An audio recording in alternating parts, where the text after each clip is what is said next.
皆さん、こんにちは。今日は、僕もね大好きな、モータウンについてね、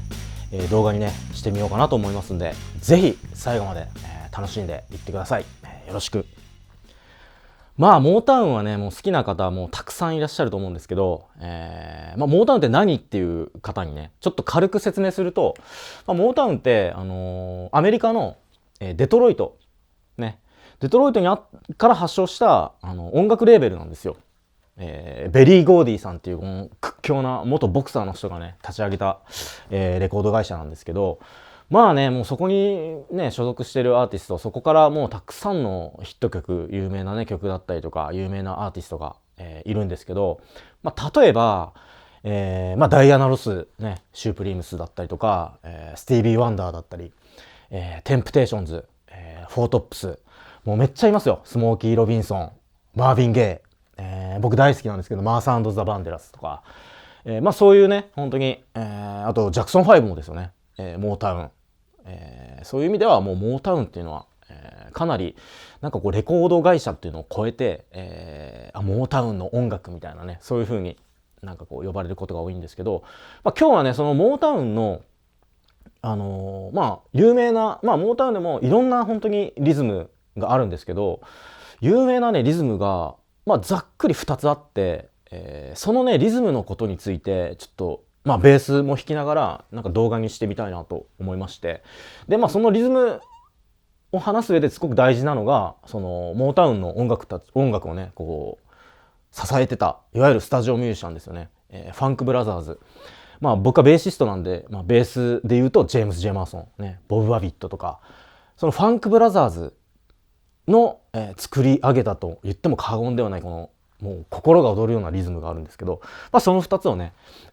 紹介しようかなと思います。まず一番初め僕がなんでモータウンを好きになったかというと、僕はね19歳の頃にバンドやってたドラマーの友達がいるんですけど、この映画見たって言って絶対見た方がいいよって言って、永遠のモータウンっていうね、映画がね公開されたんですけど、これ今 DVD で、ね、あるんですけど、永遠のモータウンね、ネットフリックスとかでこう見れるようになったら嬉しいなと思うんですけど、やっぱ配信とかされてないんですよね。こう DVD とかブルーレイでしか多分今見れないんですけど、見たことない方はねぜひ見てほしいです。すごいいい映画なんで。でこの中で使われてる音楽だったりとか、そこのミュージシャンたちがもうかっこよくてめちゃかっこいいなと思って、もうその時まで僕は本当にロックしか聴いてなかったんですけど、これでこうモータウンっていういわゆるソウルミュージック、リズム&ブルースの洗礼を受けたんですよ。で中でもこの映画は本当にそのさっき言ったファンクブラザーズにこうスポットを当てているような映画で、今で言うと僕とか例えばレコーディングセッションに呼ばれて、ね、アーティストさんの曲をレコーディングしたとしたら、基本的にはデジタルだったらねちょっとデジタルリリースだったらねちょっと分かんないんですけど、いわゆるフィジカルで版としてリリースされる場合は、ベース直人忠って絶対やっぱクレジットね、してくれるんですよ。でもこの時代っていうのは本当にそのクレジットがない時代で、レコードにも例えばね演奏は誰々ジェームス・ジェマーソンとかねロバート・ファイトとかベリー・ベンジャミンとか、そういうクレジットがない時代で、この映画の中でもね、すごく有名な曲があるんですけどね、テンプテーションズの前があるグーンテンテンテンっていうねギターがあるんですけど、それがレストランに流れた時にねロバート・ファイトがこのギター誰が弾いたか知ってるっつってね、俺が弾いてるんだよっつって、誰も知らないよなみたいなことを言ってるシーンがあって、だから本当に世界中でねモータウンの音楽が1960年代にねこうバーってヒットしてる中でも、ファンクブラザーズはひたすらスタジオでもう毎日のように何の曲かよく分かんないような曲をもう演奏してたっていう。でクレジットされないままシュプリームスだったりとかテンプテーションズだったり世の中に出てめちゃくちゃヒットしてるっていうね。でも俺らは何もその光が浴びない、もうスタジオでひたすらで、頃ってね本当に多分みんなでちっちゃいね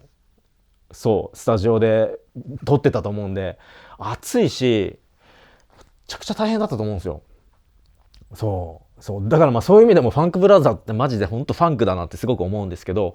そういう人たちが作り上げたからこそこの今日紹介する2つの、いっぱいあるんですけどね、いろんなリズムが2つのリズムが、あるっていうので早速ねちょっと紹介していこうかなと思うんですけど、まず1つ目は一回演奏してみます。もう絶対聞いたことあるリズムだと思います。これはね日本ではこっちの方がモータウンっぽいね、モータウンのリズムだねっていう風にね言われることが多いリズムだと思います。じゃあちょっと弾いてみます。聞いてください。どうぞ。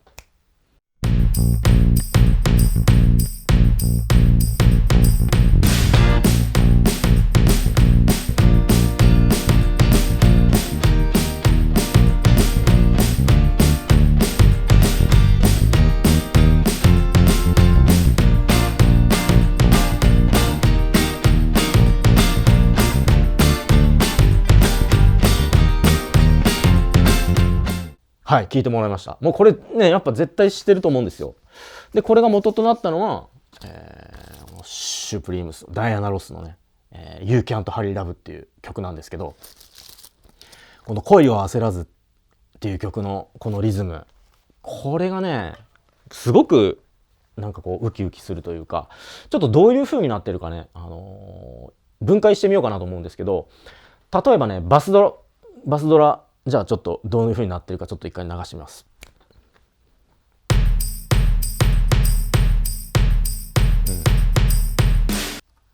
これねちょっと僕が打ち込んだんで完璧にそれが分かんないんですけど、基本的にこういうバスドラがあって、でベースがこう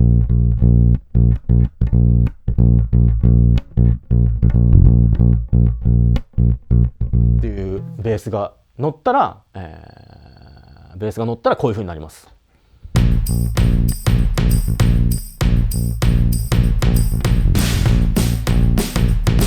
ね、もう心が躍るようなこういうビートなんですけど、これがねものすごく使われてるんですよ。J-POP とかでも本当に大ヒットした名曲たちにこのモータウンのリズムっていうのは継承されてて、特にね僕がね育った90年代とか辺りはこのなんかリズムで定期的にヒットがあったっていう。一番初めに、僕がこのモータウンリズムを、聞いたのは小学校の頃だったんですけど、広末涼子さんの、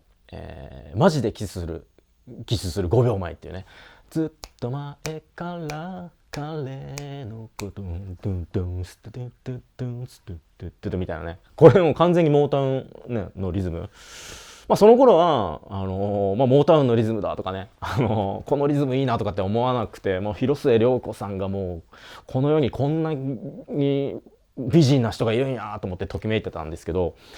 これが俺の中の多分原体験じゃないかなと思ってるんですよ。であとは高気圧はヴィーナスたちの交差点ってね、サザンのドゥンドゥンドゥンツッドゥンドゥンドゥンじゃないですか、これも。とかダイヤモンドだねってね、ダイヤモンドピッピッピンツトゥントゥントゥン、これもこのリズム。歩いて帰ろうとかね、ジャッジャッジャッツジャッジャッジャッジャッってね、こういう風にもう日本のもう J-POP でもあと世界中でもこのリズムを使ったヒット曲っていうのがかなりたくさんあって、本当にポップスとかロックにこう継承されてる、リズムだと思うんですけど、これね後でまたファンクブラザーズジェームス・ジェマーソンの話なんかしたいなと思ってるんで、そういうなんかこうベースのこととかね、ちょっと話したいなと思うんですけど、まずこれが一つの、大きなモータウンビートといえばこれっていうねリズムだと思うんです。で2つ目はどっちかというとこっちの方が世界的にはモータウンのリズムって呼ばれる方が多いらしくて、まずねじゃあ一回僕、それちょっと演奏してみるんで聞いてみてください。どうぞ。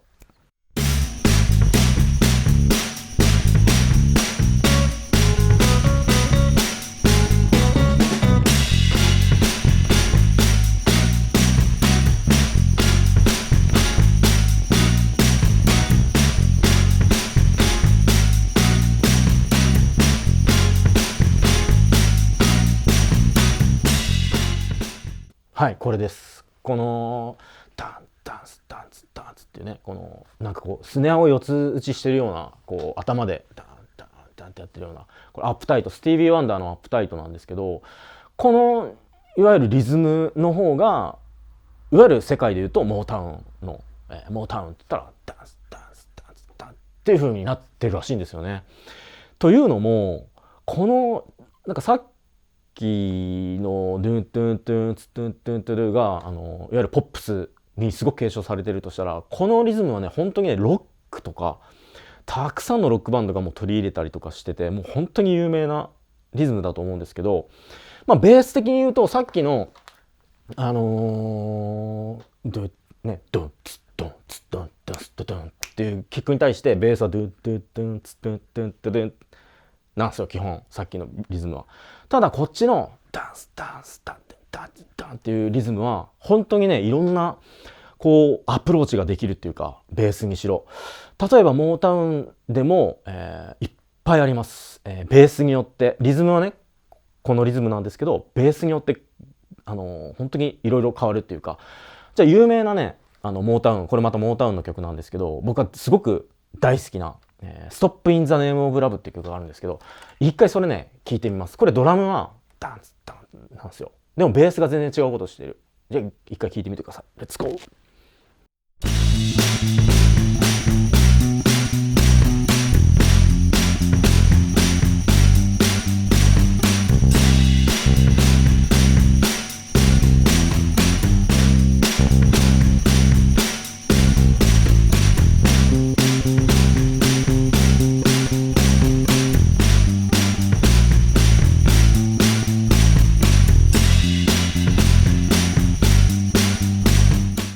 はい、これストップインザネームオブラブ、すごいマニアックなんですけど、おそらくねこの曲ってベース2つ重なってて、1本は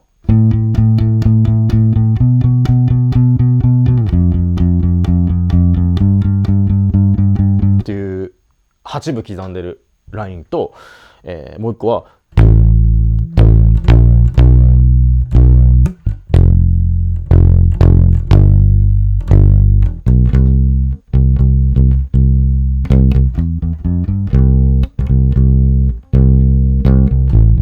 みたいな、なんかこうベーシックを、やってるラインと、よくね聞いたらね、あれこれベース2つなってんなって気づくんですけど、もしかしたらこの時代はなんかこうフェンダーのベース6とかが結構実験的に取り入れられたとか聞いたことあるんで、もしかしたらこっちは8部弾いてる方はベース6とかバリトンギターでベースに対してバリトンギターを重ねてるのかもしれないですけど、いわゆるそのさっきのねダンツダンツダンツダンツみたいなのに8部のこうアプローチしてるみたいな感覚を、もうできるし、例えばすごくもうこれはもうジェマーソンっぽいなっていう曲なんですけど、Reach Out I'll Be There っていうねフォートップスの曲一回弾いてみます。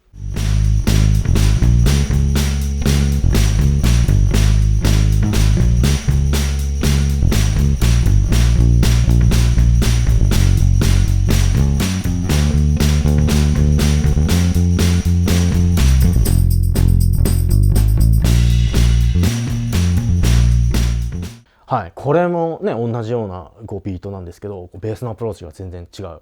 これもねベースはジェマーソンっていう、諸説あるんですけど、これは僕はジェマーソンが弾いてるんじゃないかなって思ってるんですけど、その話はねちょっと後でやろうかなと思います。こういうふうに、いわゆる1960年代の、半ば中盤ぐらいにこういう曲がたくさん出てきて、モータウンでもヒットして、ですごい早いんですけど、ローリング・ストーンズがサティスファクションという曲で1965年にじゃあスタラダスタダダンタツタツタンっていう風にねやって、バンドがこれをやって、でそっから多分どんどんロックバンドにこういうねリズムが広がって、相当早いですよね。ストーンズはもうおそらくやっぱ黒人のリズムをもう取り入れていたんでしょうね。すぐもうそういう意味でもすげえなと思ったんですけど、それで70年代だったら T-Rex とかね 20th Century Boy とかダンスダンっていうビートだったりとか、本当にねたくさんのロックバンドも取り入れてるんですよ。で僕の中の原体験はこのモータウンビートの原体験はおそらくねサッツの東京だったかな多分。ダンスダンスダンダンダンダン東京狂った街ねこれとか、ミスチルのシーソーゲームとかねシーソーゲームそうそうそう。で今でももうバンドやってたらもうなんか8ビートの曲の最後の週はドラムがこうダンスダンスダンスダンってなってみんなでバーってなるみたいなね、そういう意味でももうこれがそのモータウンがやったねリズム&ブルースから派生してロックとかポップスにもうバーって広まってるなんかリズムだと思います。うん、そうそうそうそう。まあね本当になんかこうそういう意味ではモータウンのねこうファンクブラザーズたちがやり始めたことっていうのはなんだろう、もう音楽のジャンルとか人種とかそういうのを超えてもうバーって広まったっていうね。なんかそういう意味ではなんか本当ポップスなんで、だから僕はモータウンにすごくポップの要素を感じるし、ロックな要素を感じるし、まあでも根っこがねリズム&ブルース、ね、ソウルファンクだったりとかするんで、なんて言うんだろう、すごいなと思ってモータウン好きなんですよ。でなんかファンクブラザーズのね話をなんかこうすると面白いですよ。ジェームス・ジェマーソンはなんかこう僕はベリー・ゴーディね、その創始者のねベリー・ゴーディのなんかこう書みたいなのを見たんですけど、ファンクブラザーズみんなジャズミュージシャンだったんですよ。だからねやっぱりこう即興で演奏するプレイヤーだし、やっぱりこういろいろとこう技を持ってる人たちなんで、レコーディングの時も、まあ、特にねジェームス・ジェマーソンが入れてくるらしいんですよ、こうすごいフィルを。するとベリー・ゴーディがね「ああジェームス」っつって「そんなんじゃなくてファンクしろ」っつってね「もうファンクだよ」っつって「そんなんいらねえ」っつってですごい怒られてたらしくて、でもジェームスはバレないようにたまになんかこうパーって速いパッセージ入れたりとかね、そういうことしてたりとか、レコーディングもねやっぱほんとみんなでこうやってさっき言ったようにやってたんで、ねジェームス・ジェマーソンはなんて言うんだろう、邪魔してる他の人でも自分はしっかりねちゃんと曲のリズムを演奏してるのに足ですごい変なリズム刻んで他のメンバーね惑わしたりとか、なんかこう茶目っ気がある人だなと思うんですけど、僕の中ではファンクブラザーズのジェームス・ジェマーソンはもうベースの神様ってなんかこう呼んでもう間違いないなと思っててっていうのもそのモータウンのね、いろんな映像があるわけですよモータウンって。でもうジェームス・ジェマーソンいないかなと思って見てもほとんどいなくて、なんか本当にもう2 3 0 0分ぐらいの映像を見て 1分映るか映んないかみたいなね、あいたみたいな。例えばこれとかシュープリムス歌ってるジェームス・ジェマーソンいるかなと思って見ると、あいたみたいな、もう神様みたいじゃないですか。もうチラッとベースの神様が映ったみたいな。これとかねベース5加えタバコしてベース5弾いてるジェマーソン映ってる、神様やなみたいな。そういう意味ではなんかこうモータウンの映像を僕はかなり見てるんですけど、ジェームス・ジェマーソンが映ってるのってすごく少なくて、こういう風に本当に白黒だったりとか、そうだからねそういう意味では神様なんじゃないかなと思うんですよ。でさっきね話したYou Can't Hurry Love とかねReach Out I'll Be There とか、あれはジェマーソンが弾いてないっていうね説があって、キャロル・ケイっていうねレッキングクルーの、いわゆる、スタジオミュージシャン、ね、女性のピック弾きのベーシストがいるんですけど、例えばもう有名なところで言うとビーチボーイズのグッドバイブレーションとか、君の瞳は恋してるとかねフランキー・バリーの、とか Be My Baby とかロネッツのあの辺はレッキングクルーのキャロル・ケイが弾いてるけど、You Can't Hurry Love もReach Out I'll Be There もバーナデットとか、これジェマーソンがもともと弾いてたって言われてるのにキャロル・ケイが弾いてるっていう説があって、なんかねと思ったんですけど、でもね僕はやっぱり聞くと You Can't Hurry Love も、Reach Out I'll Be There もバーナデットとかもジェームス・ジェマーソンが弾いてると思うんですよね。もうやっぱ音符のやっぱ給付の使い方とかゴーストの入れ方とか音符のなんか途切れ方とかがもうジェマーソンでしかありえないような、バウンスしてる感じっていうか、そなので、ちょっとね、さっき言ったようにこの時代って、ベースが誰が弾いてるとかクレジットがなかった時代なんで、動画にするにあたってね、間違った情報を伝えると良くないなって思うんですけど、でも、僕個人的には今日紹介した「You Can't Hurry Love」とかリーチね、スティービーの曲だったりね、アップタイトとか、あの辺はもうジェマーソンが弾いてるって確信してるんで、ちょっとね今日はなんかこう自分の動画に、紹介したんですけど、そうだからね、なんかその時代ってすごくね情報が少ないし、すごく自分の中で楽しく妄想できるっていうかね、このベースジェマーソンっぽいなとかね、そういう意味ではジェマーソンって、めちゃくちゃジャコ・パストリアスとかね、そうめちゃくちゃ速いスラップするような派手なベーシストとは違って、なんかこう曲を本当にバウンスさせてるっていうか、踊らしてる。もちろんそのベースラインもめちゃくちゃかっこいいし、こんなベースライン弾くんだっていうねベースライン弾くんですけど、根本的になんかこうファンクがあるっていうか、こう踊らしてる感じがすごい憧れるんで、神様なんだなっていうふうにね、思ってます。そんな感じですかね。今日はだからファンクブラザーズ、いわゆるモータウンが、作り上げたリズムがもうほんと世界中のヒット曲に潜んでるっていうね、動画だったんですけど、いかがでしたかね。例えば俺この曲好きですとかねあればね、このモータウン今日紹介した2つのモータウンのリズムが使われてる曲で、この曲好きですみたいなのがあったらね、コメントなんかくれると俺も聞いてみたいんで、ぜひねよろしくお願いします。